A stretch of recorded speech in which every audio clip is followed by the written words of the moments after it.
Boa tarde, pessoal, tudo bem? Bem, bom, boa tarde, eu sou a Alessandra, diretora do CISB, sejam muito bem-vindos ao nosso webinar sobre a nossa 10ª chamada conjunta MCTI, CNPq, CISB e SAAB. Vamos lá, primeiro as diretrizes gerais. Por favor, mantenham todos os microfones desligados durante a apresentação para facilitar aqui para todo mundo, tá? Vocês podem colocar as perguntas de vocês no chat, que nós vamos respondê-las na sessão de perguntas e respostas no final do evento. Eu ou o Henrique do CNPq, a gente vai aqui se dividindo. Fiquem à vontade para interagir durante a sessão, tá? Se vocês quiserem colocar o contato de vocês, também uma oportunidade de networking, sem dúvida nenhuma, tá? E no final, se vocês quiserem falar a pergunta de vocês, é só levantar a mãozinha, abrir a câmera, que a gente dá uma atenção total, tá? Essa apresentação vai ser enviada para vocês, acho que ainda hoje via PDF, tá? Eu vou fazer o possível e ela também depois vai estar no canal do YouTube do CISB. Vamos lá. Deixa eu colocar aqui para cima.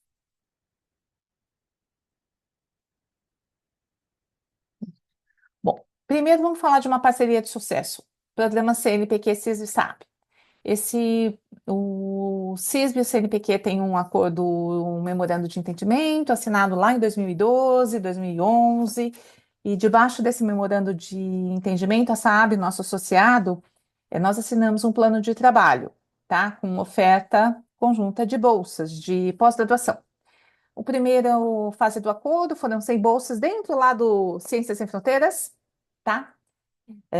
Depois já tivemos duas renovações e agora a gente está operando debaixo do terceiro acordo que foi assinado em novembro de 2022, 50 bolsas de pós-graduação, 10 bolsas por ano, mais ou menos, é o que a gente oferta. Qual é o objetivo do programa? Estimular a colaboração de indústria e academia por meio de mobilidade Brasil-Suécia. Vamos lá, alguns resultados interessantes. Olha, ali embaixo vocês têm as fotinhos da assinatura do acordo. Já foram 9 chamadas conjuntas, mais de 500 submissões, 77 projetos aprovados, 70 bolsas implementadas, porque 7, por diversos motivos, não foram para a Suécia. Foram 31 bolsas de doutorado sanduíche e 39 de pós-doutorado. Importante lembrar que são sempre bolsas de pós-graduação que a gente oferta, não de mestrado, tá?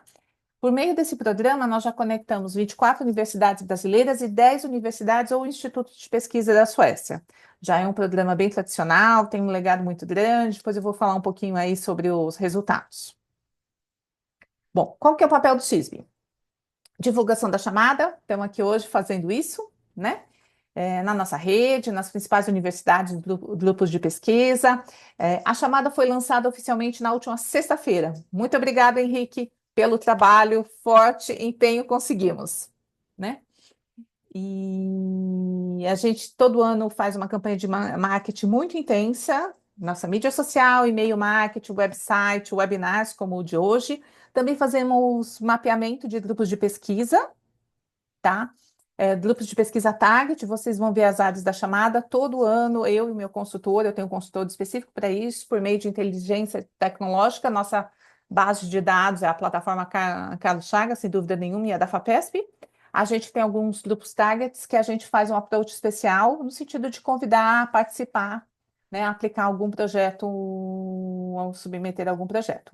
Eu sou um facilitador da conexão entre os pesquisadores brasileiros, os candidatos, né, e os pesquisadores das universidades, os professores e os supervisores da SAB, eu vou falar um pouquinho mais depois. O que é interessante que essa chamada tem de diferente, né? Você tem uma bolsa, conforme as regras do CNPq, que está lá no edital, e existe um complemento, né, de 50% do valor da mensalidade adicional, que é a SAB que complementa num contrato específico. E quem paga isso no Brasil é o CISB, tá? Eu presto esse serviço para a SAAB, que é meu associado. Eu também acompanho os projetos, o resultado, o impacto. A gente tem vários relatórios, reportes. A gente também vai fazer um estímulo à continuidade da colaboração para aqueles que já voltaram, fazem parte da nossa rede, comunidade bilateral, para manter aí um engajamento muito forte entre os dois países. Deixa eu ver se eu não pulei nenhum.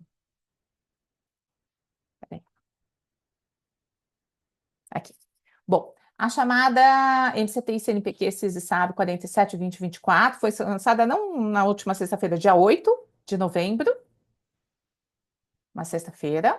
Ela é uma chamada pública, selecionará pesquisadores brasileiros ou com viso permanente no Brasil, né? Interessados em desenvolver seu projeto de pesquisa em instituições de excelência, em colaboração com a SAAB na Suécia. O objetivo: apoiar até 7 bolsas de pós-doutorado, PDE, e 3 bolsas de doutorado sanduíche em instituições suecas. Como eu disse, ampliar a colaboração científica e tecnológica entre grupos de pesquisadores do Brasil e da Suécia em áreas definidas por consenso entre o CNPq e a SAAB. Data limite para submissão da proposta na plataforma Carlos Chaves, 14 de março de 2025. Se você quiser acessar a chamada, aqui tem o link, tá? O Henrique me passou ontem, houve uma pequena correção, mas já está tudo certo. Conferir. Vamos lá. Quais são as áreas, os temas este ano? Basicamente, são os mesmos temas, acho que dos últimos 3 anos, né? Houve uma pequena revisão na área de propulsão, e se eu estou certa também aqui em desempenho humano, tem a adição de uma área de fisiologia de voo, tá? Mas é muito parecida com anos anteriores, então, rede de comunicação, sistemas autônomos, desempenho humano, materiais, propulsão e engenharia aeronáutica. São temas tradicionais da aeronáutica. Ok? Oh, meu Deus. Sobre a conexão. Se você não tem nenhum contato com nenhum supervisor da Suécia, a universidade ou a SAAB, nós podemos ajudar vocês, tá? Qual é a proposta?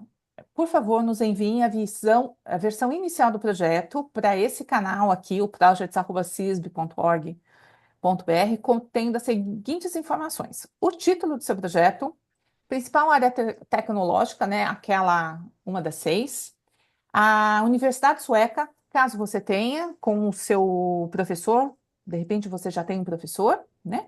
Que é o pesquisador anfitrião, ele é o oficial host seu na Suécia, e um projeto inicial. Tem que ter resumo, objetivo, relevância, cronograma, descrição, entregas, por aí vai, tá? Essa versão inicial que a gente está pedindo esse ano, algo em torno de 6 páginas. No passado, a SAAB queria somente um abstract, um resumo. Agora ela mudou. Ela só vai aceitar uma versão inicial do projeto para ter uma avaliação melhor, para facilitar a avaliação também, tá? Também é interessante que vocês nos mandem um mini currículo. Eles não acessam plataforma Lattes e nós também não vamos acessar. Então, vocês têm que mandar para a gente um mini CV, 2 páginas em inglês, ok? Importante, o host oficial de vocês na Suécia é o professor na Universidade Sueca. Não é a SAAB, seu supervisor. Tá bom? Bom, aplicação. Isso é uma chamada pública, não é uma chamada do CISB. Eu sou somente um intermediário, um facilitador. Todas as propostas devem ser submetidas na plataforma Carlos Chagas, observando os requisitos previstos no item 6 e nas regras do CNPq. Muito importante salientar a todos. Todas as propostas devem incluir uma declaração de concordância. Isso é uma carta de um representante da SAAB, é o item 6.6g da chamada. Importantíssimo. Se não tiver a carta, é inelegível. Ok? Porque é obrigatório. E também um arquivo integralmente em inglês, porque depois haverá avaliação, né, tanto do CNPq, dos ADOCs, como a avaliação da SAAB, para ser feito o julgamento final. Ok? Outra coisa sempre importante que eu gosto de salientar, já há 2 anos a gente tem falado muito. A questão de visto tem demorado um pouco mais do que a média, desde que começou a guerra da Ucrânia aí, de novo volta a demorar muito. Se vocês, quando forem fazer o cronograma do seu projeto, quiser ter uma ideia de quando começar, por favor, acesse esse link aqui da Agência de Imigração na Suécia. Lá você vê a fila, quanto tempo demora para tirar um visto. Vou dar um exemplo para vocês.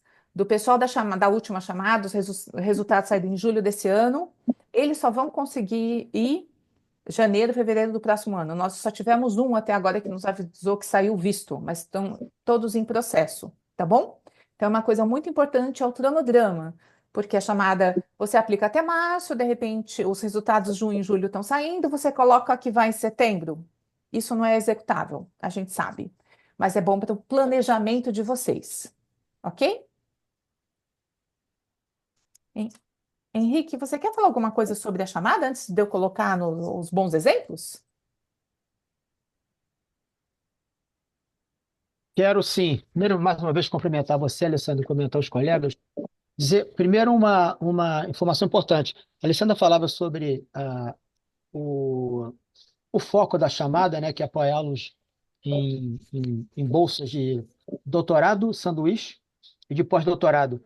E a gente conseguiu, Alessandra, colocar um pouquinho mais, a expectativa talvez avançar um pouquinho mais do que as 10 bolsas para 2010, né? Porque a gente tem um valor para a chamada em reais, né? A gente tem sempre esperança que o dólar fique sob controle e a gente possa avançar um pouquinho mais nas 10 bolsas que a gente sempre aplica, né? Então, vocês vão observar, no edital, a gente fala de até 7, né, bolsas de pós-doutorado e até 5 de doutorado sanduíche, ok?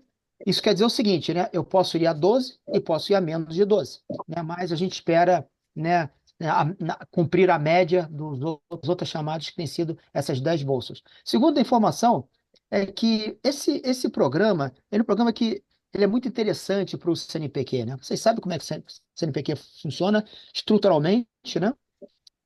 Nós somos uma agência de fomento que olha para fomento em ciência, tecnologia e inovação, formação de quadros. Esses quadros, geralmente, né, são quadros que, dentro das nossas chamadas, que a gente chama chamadas universais, atendem a qualquer área do conhecimento. Portanto, né, são chamadas que atendem humanas, exatas, né, da Terra, né, qualquer tipo de solicitação, bom projeto que possa vir ao CNPq, e a gente tem os nossos conselhos, né, e nossas instâncias de governança que fazem exatamente esse processo de seleção.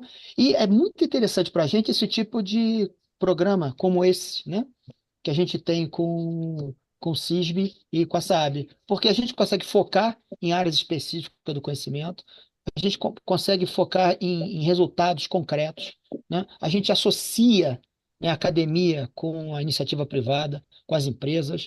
A gente responde a demandas do Brasil, né? E a demanda aeroespacial é uma demanda concreta do Brasil. Portanto, não por acaso nós estamos abrindo essa 10ª chamada e vamos miseravelmente, se me permitem essa expressão, né, até pelo menos mais 2 chamadas, né, para cumprir aqueles 50 bolsas que foram colocadas no último acordo, na última prorrogação do acordo.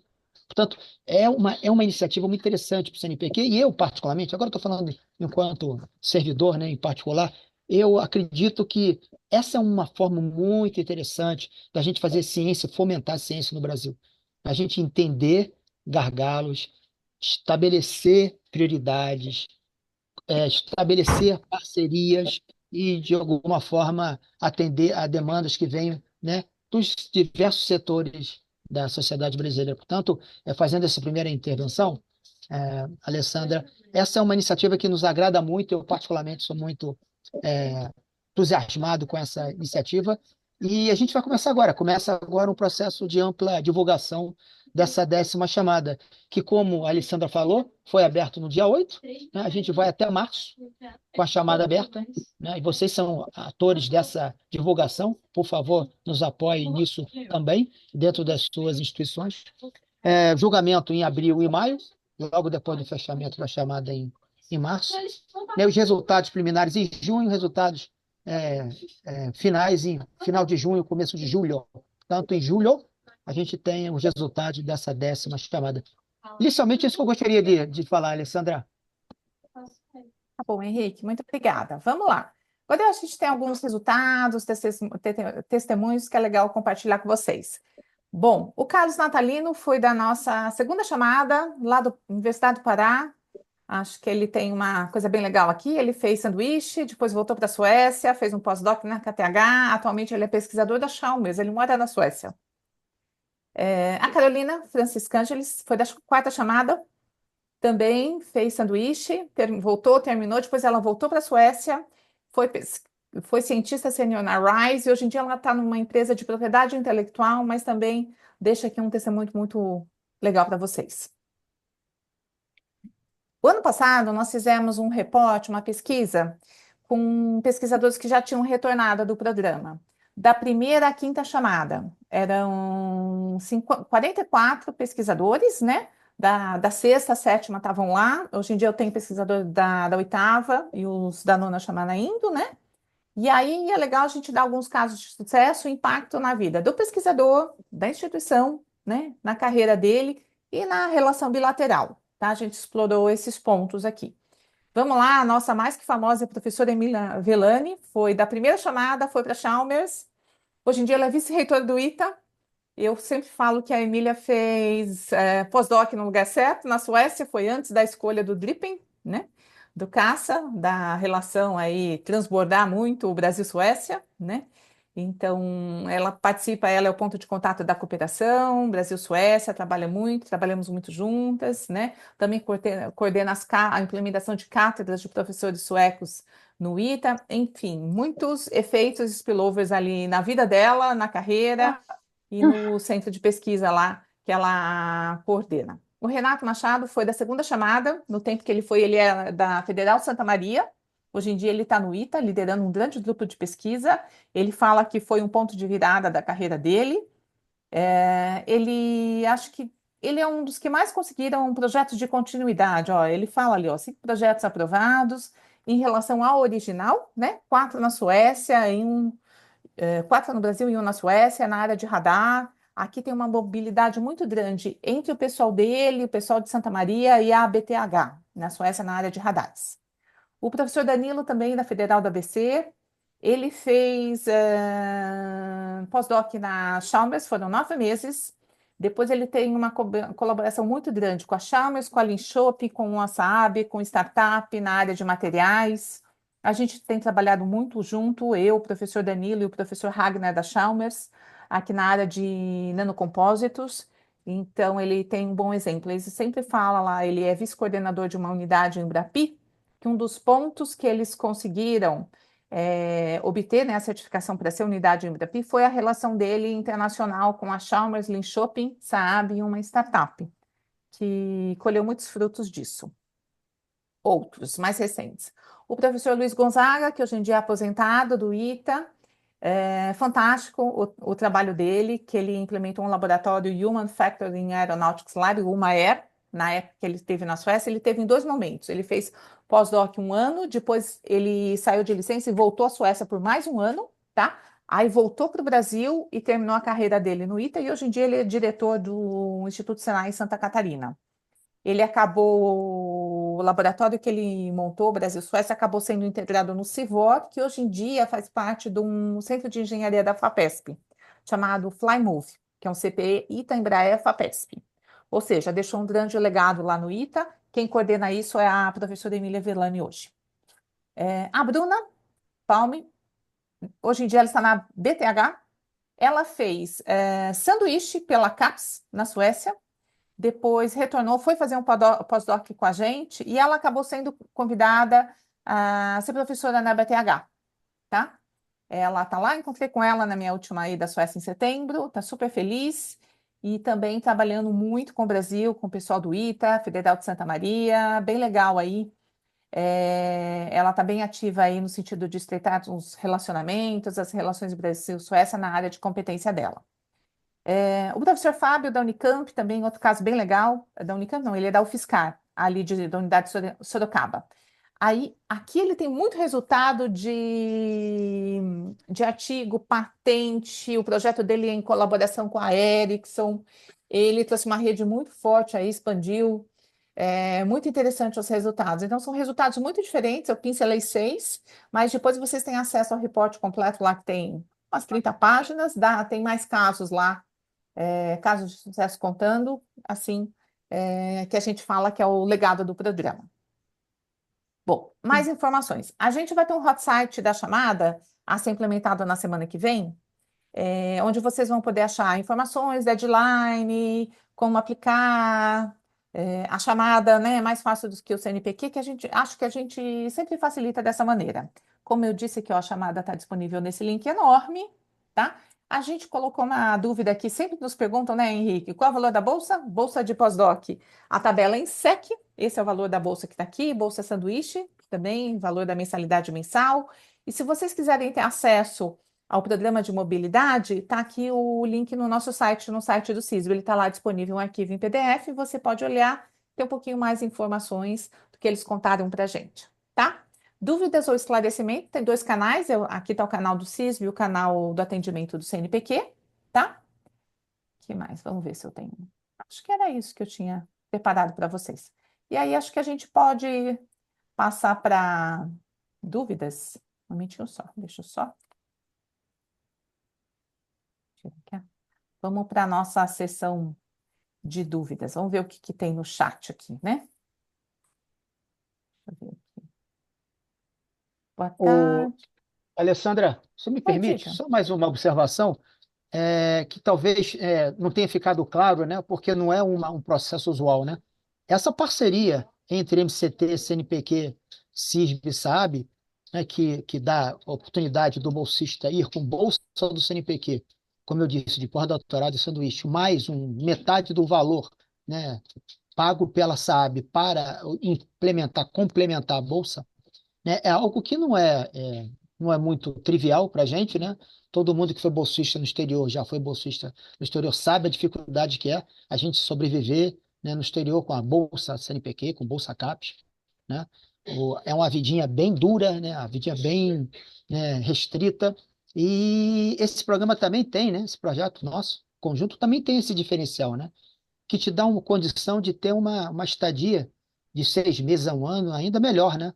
Com essa oportunidade da gente ter esse complemento da bolsa pela SAB. Então, efetivamente é um programa diferenciado, né? De tudo que a gente tem. Não por acaso eu falava inicialmente da minha alegria e entusiasmo de fazer parte desse processo.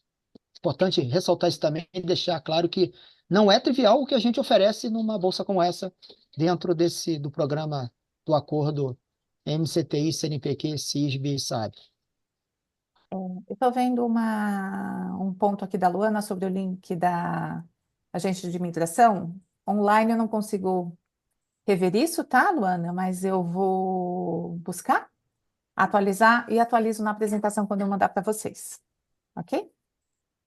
Lana, as bolsas de pós-doutorado são para pesquisadores que já são bolsistas do CNPq ou são inteiramente para trabalhar na universidade? Não necessariamente o bolsista do CNPq, pode ter feito, né, ter tido uma bolsa da FAPESP ou de qualquer outra FAP, o que é importante no momento que você assumir a bolsa é que você tenha o título de doutor.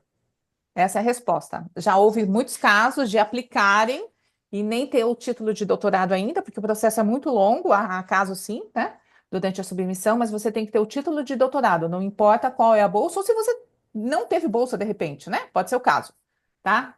Indiferente. Mais alguma pergunta?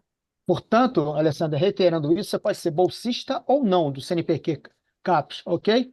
E aplicar essa bolsa do programa MCT CNPq CISB SAD, sem nenhum problema. Evidentemente, você não pode acumular bolsas, né? E aí, você sendo aprovado, você tem que suspender qualquer outra bolsa. E se você não é bolsista ainda do sistema, nenhum problema, né? Nenhum problema, você é absolutamente elegível ao processo, ainda mais.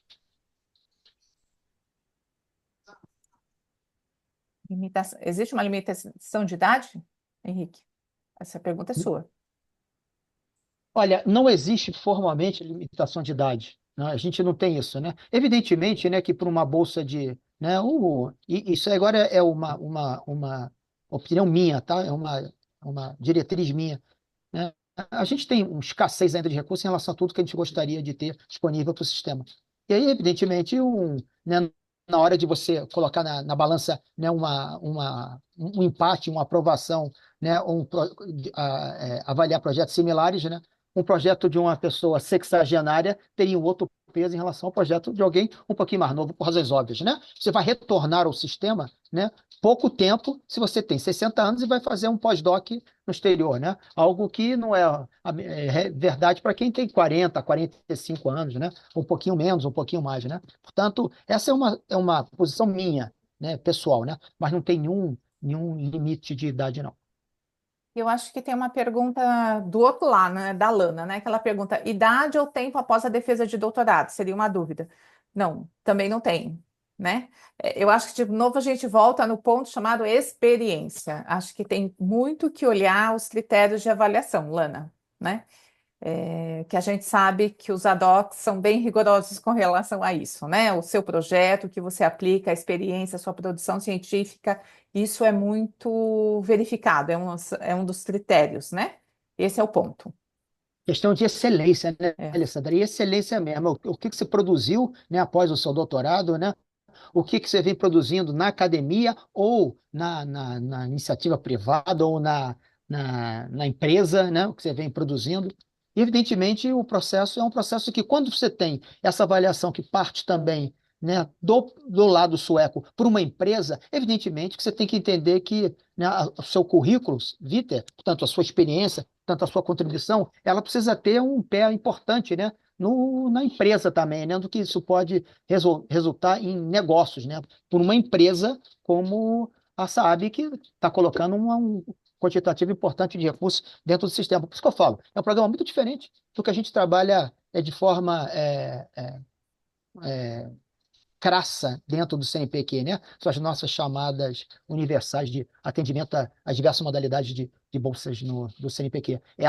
Essa tem um olhar específico, tem um andar específico, tem um foco específico e tem, né, alguns critérios que não são habituais em outras iniciativas que o CNPq comanda. Tá. Tem uma pergunta aqui sobre a carta de concordância. A carta de concordância não é do CISB, ela é da SAAB, tá? Só para esclarecer, isso está escrito lá no 6.6G, carta de concordância. É o que eu falei. Se você pode ter o contato com um professor de uma universidade por uma questão de rede. A rede Brasil-Suécia já é muito forte, muita gente conhece muitos professores, né? Esse programa já é longevo, né? Mais de 10 anos, né, Henrique? Então, muitas vezes, por meio de um professor que você já conhece, ele já trabalha com os pesquisadores, com os engenheiros da SAAB, que a SAAB é dividida por clusters, mais ou menos aqueles clusters são aqueles temas, tá? Então, muitas vezes o professor consegue apresentar o seu projeto e a carta de concordância do representante da SAAB, que vai ser o seu supervisor. Mas muitas vezes esse não é o caso. Você tem um projeto, você não conhece ninguém em nenhuma universidade e também ninguém na SAAB. Então, é o que eu falei. Naquele slide, eu posso apoiá-los, o CISB. Mande o seu projeto de 6 páginas, qual é o tema, o título, certinho, que eu tenho um ponto de contato na SAAB, a gente manda e a gente vai tentar ajudar vocês. Muitas vezes, vários projetos que batem aqui, a gente já até sabe quem é o potencial supervisor nas universidades, tá? Então, a gente está aqui para facilitar. Na maioria das vezes é possível, tá bom? Só não, eu falo assim, tem um limite, tá? A gente, a SAAB, costuma receber projeto até 15 dias antes da chamada fechar, que eles precisam de um tempo para avaliar isso e priorizar, tá? Mandar em cima da hora não vai dar certo. Vamos E trabalhar, tem bastante tempo. outro diferencial da chamada, né, Alessandra? Exatamente o trabalho, né, que o CISB, né, se propõe a fazer e está disponível para fazer, né, que não é trivial. Esse match, né, que o CISB faz muito bem, né, não é trivial e não é, diria, típico das ações que a gente conduz aqui dentro da casa. Portanto, a gente tem o privilégio de ter o CISB também fazendo esse belo trabalho de juntar o ponto A com o ponto B, né, e fazer essa ponte, né, construir essas pontes para que os atores possam se encontrar da melhor forma possível. Vamos lá, temos mais uma pergunta da Alana. Muito obrigada pelas. É possível ter a lista de exigências dos aplicantes em algum link? Sim, isso está escrito na chamada, Alana. Por favor, leia, está muito bem esclarecido lá. Quais são os pontos, os critérios, as notas, tá bom? Está dentro da chamada. A gente sempre fala, por favor, leiam, destrinchem a chamada. Dúvidas sobre a chamada é o CNPq que responde, não é o CISB, tá? Porque isso é uma chamada pública, ok? Deixa eu ver. As sub-áreas estão lá claras também, viu? Todas as sub-áreas dentro da chamada estão lá explícitas na 10ª chamada também, que foi publicada no dia 8 de novembro do Diário Oficial da União, e tem um link que direciona você diretamente à chamada e aos formulários de submissão. Tá. O Carlos aqui fez um comentário. Boa tarde, pretendo realizar doutorado de sanduíche, sempre bem-vindo, tem vaga. Pela sua explicação, caso aprovada, a saída seria para 2026. Provavelmente, tá? Lá no cronograma fala, né, resultados junho, julho, né? Sempre tem saído na segunda quinzena de junho ou começo de julho, o histórico diz isso para mim e para o Henrique. E você só vai conseguir aplicar visto em agosto, porque você precisa de uma carta da sua universidade, do seu host, depois que você é aprovado. Em julho, as universidades, os escritórios internacionais, os professores estão de férias. Ou seja, provavelmente sua submissão de visto só sai na metade de agosto, segunda quinzena de agosto. Por isso que acaba demorando. Se o resultado saísse em maio, você conseguiria aplicar em junho, entraria na fila antes, tá? Poderia ter alguma avaliação. Esse é o ponto. Então, provavelmente, você só consegue ir para a Suécia janeiro e fevereiro. E também é uma diferença, quem vai sozinho e quem vai com família. Historicamente, a gente sabe que quem vai com família demora um pouco mais do que quem vai sozinho. É meio óbvio a resposta, né? De uma família, a avaliação é diferente de um indivíduo, tá? De um solteiro. Então, vamos pensar assim. Quem tem passaporte europeu não precisa tirar visto. Pode assumir em setembro, tá? Já também tivemos históricos de pessoas com passaporte europeu que assumiram em setembro, ok? Mais alguma dúvida?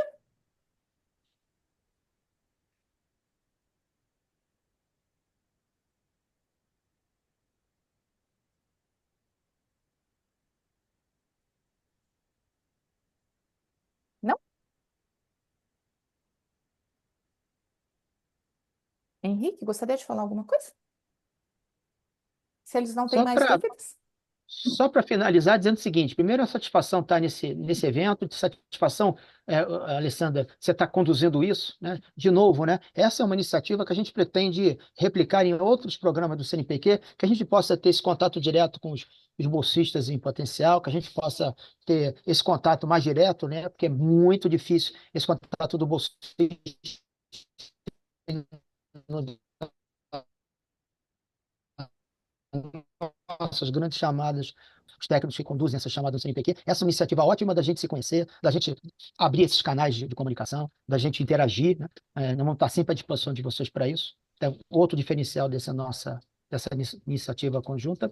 E desejar a melhor sorte do mundo para vocês, que vocês possam ir à chamada, ao edital, entender direitinho o que está escrito. O edital é muito claro, né? O edital tem pouquíssimas pegadinhas, né?